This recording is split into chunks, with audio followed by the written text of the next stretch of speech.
வாழ்க வையகம், வாழ்க வையகம், வாழ்க வளமுடன். குரு வாழ்க, குருவே துணை. மனிதனின் நிலை எது? இதுதான் இன்றைக்கி நம்ம சிந்திக்க இருக்கோம்.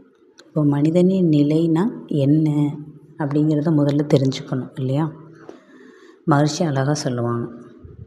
இப்போ இறைநிலையிலேருந்து தன்மாற்ற சரித்திரத்தில் பிரபஞ்சம் எப்படி வந்துச்சு, உயிரினம் எப்படி வந்தது அப்படின்னு அழகாக லைனாக சொல்லிட்டு.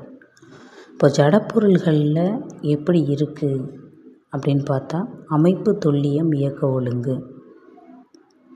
உயிரினங்களில் என்ன இருக்குது அப்படின்னா அமைப்பு, துல்லியம், இயக்க ஒழுங்கோட உணர்தல், துய்த்தல், பிரித்துணர்தல்ங்கிறது நம்மள்ட்ட இருக்குது.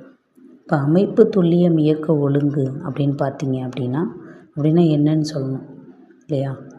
இப்போ அது எப்படி இயங்கணும்? இப்போ கோள்களாகட்டும், நட்சத்திரங்களாகட்டும், பிரபஞ்ச இயக்கம், இயற்கை எல்லாத்துக்கும் நீக்கமற எல்லாத்தையும் கொடுத்துட்ருக்கு. அது அமைப்பு.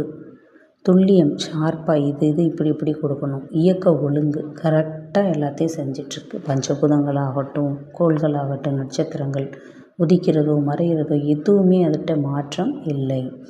ஆனால் மனிதன்கிட்ட என்ன மாற்றம் இருக்குது? உணர்தல், துய்த்தல், பிரித்துணர்தல். இப்போ 5 அறிவு ஜீவராசிகள் வரைக்கும் நமக்கு அவங்களால என்ன பண்ண முடியாது அப்படின்னா பிரித்து பார்க்க முடியாது. உணர முடியும், பிரித்து பார்க்க முடியாது. பயன்படுத்தும். உணர்தல், துய்த்தல் ரெண்டுமே இருக்குது. ஆனால் பிரித்து உணர்தல் கிடையாது.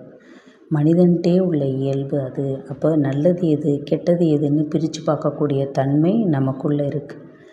இப்போ ஜடப்பொருள்களில் இயக்கம் வர இருந்துச்சு, அதுகிட்ட எந்த ஒரு இதுவும் இல்லை. ஒழுங்கமைப்பு கரெக்டாக இருக்குது. ஆனால் மனிதன்கிட்ட உள்ள தன்மைகளில் அந்த பிரித்து உணர்தல் அப்படிங்கிறத பார்த்தோன்னா நம்ம செய்கிறது சரியா தவறா, நம்மள்கிட்ட எது இருக்குது, எது நமக்கு தேவை அப்படிங்கிறத மனிதன் உணர்ந்து கொள்ள முடியும். அதனால் தன்னைத்தானே ஆராய்ந்து சரி தவறை உணர்வதே மனிதனின் இயல்பு. வாழ்க வளமுடன்.